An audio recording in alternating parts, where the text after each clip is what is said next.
In the middle of the night, a man woke up to this horrible, horrible sound coming from the kitchen downstairs.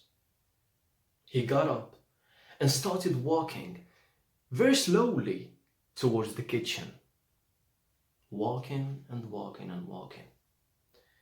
When he went to the kitchen, he found out that there in the kitchen was his biggest fear ever. He was frightened. This man saw, oh my God, I can't remember the end of the story. The topic of this video is memory. Memory is the faculty of the brain that enables it to go through three stages: encoding, storage, and retrieval. Memory is studied in the field of cognitive psychology. With that being said, let's get to know more about these three stages. First, we have encoding. Encoding is the process of receiving, processing, and combining informations. It allows the informations from the outside world to reach our senses in form of chemical and physical stimulus. Then comes the second stage, which is the storage stage. Storage is the actual creation of a permanent record of the encoded informations, in which we maintain informations over periods of time. Finally, we have the third stage, which is the retrieval stage. The retrieval stage is the actual calling back of the stored informations. It also can be called the recall or the recognition. These stored informations are brought back to the consciousness for it to be used in a process or activity. There are three types of memory: sensory memory, short-term memory, and long-term memory. Sensory memory allows the individuals to retain the impression of sensory information after the stimulus is gone. In other words, it is the brief storage in memory of information experienced by the senses. Sensory memory is an automatic response that is considered to be outside the cognitive control. Information from sensory memory has the shortest retention time, ranging from milliseconds to 5 seconds. It is retained just long enough for it to be transferred into the short-term memory. When it comes to sensory memory, it is assumed that there is a subtype to each and every sense: hearing, touching, smelling, tasting, and vision. The first one is the echoic memory, which is the one related to hearing. It is used by the auditory system. For example, you remember your favorite song right now. You always remember it. It goes on in your head all the time. We all went through that thing. Echoic memory is capable of holding a large amount of information, but only for 3 to 4 seconds for it to be transmitted into the short-term memory. The second one is olfactory memory. It is related to the smelling part.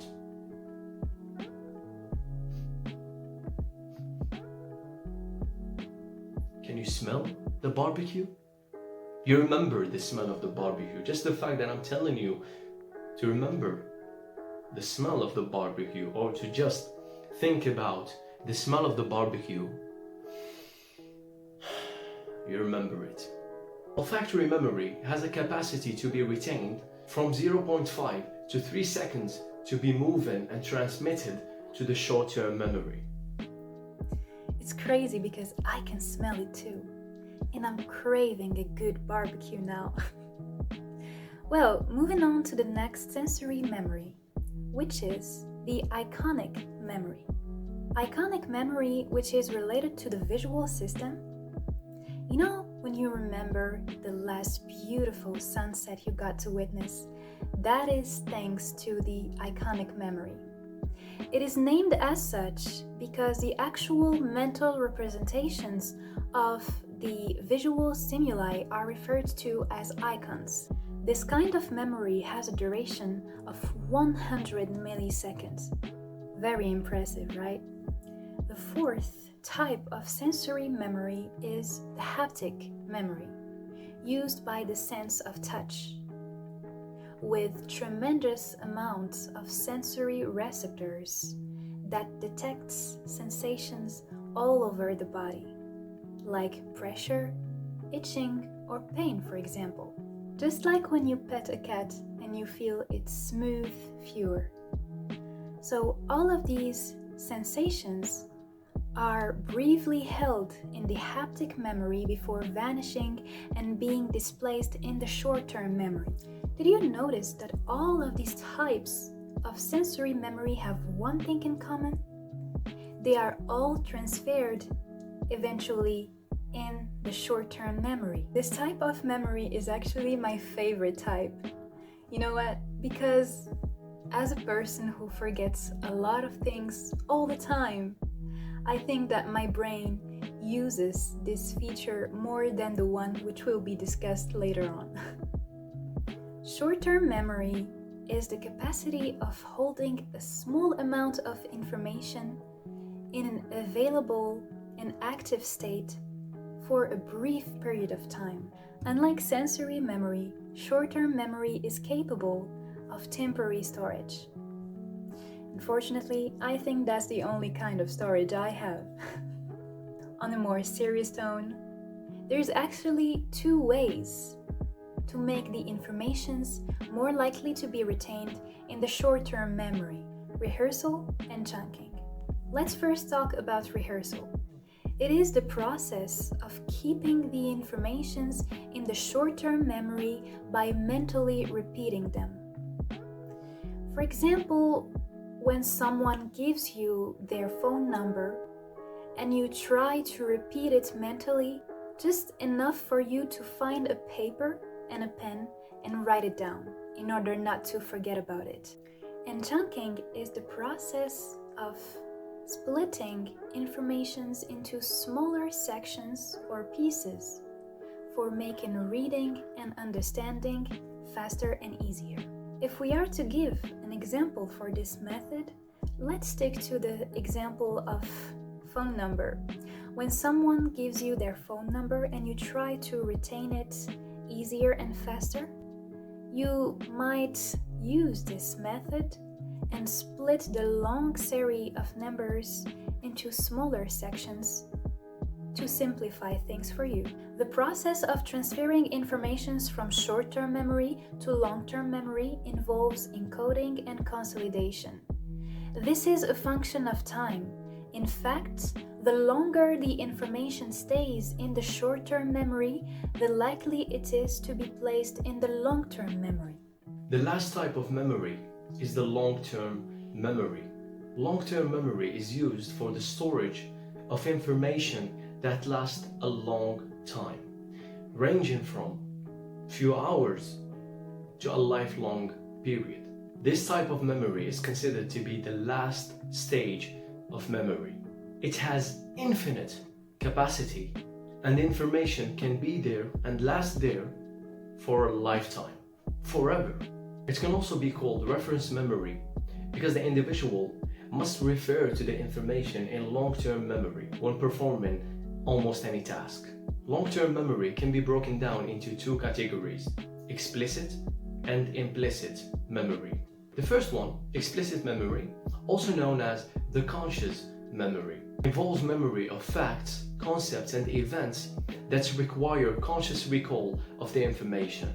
In other words, the individual must consciously think about retrieving the information from the memory, actively thinking about it. The second one, implicit memory, also known as the unconscious memory. It involves procedures of completing actions. Information stays in the mind unconsciously when the actions are developed with practice. When it comes to long-term memory, there is a great way, a great method, a great technique to remember things. There's this technique that's called the loci technique or the loci method. Loci is a Latin word that means places. What does this method mean? Let's say you have ideas, you have things that you want to talk about. In your mind, create a place, preferably a palace, a huge palace full of rooms. Imagine that you are going in this palace. This is all in your mind. You visualize this. Imagine that you are going into this palace, and in each and every room there is an idea. And then when you talk about this idea, you go outside the room, and then you go to the next room, and it goes on like this. So you relate every room with an idea. Or, for example, any place you like. Let's say a street. You go through a street, this is all in your mind, you imagine this street. And then you say that in this place, in this corner, there's this idea. There's this phone number, for example. And then when you want to remember that phone number, you go to that street, and then you get that phone number. How awesome is that? Try it. By the way, the memory restored in the subconscious mind is what makes a person, is what makes the individual's personality. Those experiences, events, and all the things that this person went through, they are all stored in the subconscious mind. This what makes you who you are today. You are the result of your memory, your past experiences, events, everything that you went through. For example, PTSD. A lot of people have PTSD because they've been through traumas in past experiences. And these past experiences make them who they are today. Afraid, anxious, and overthink about a lot of things.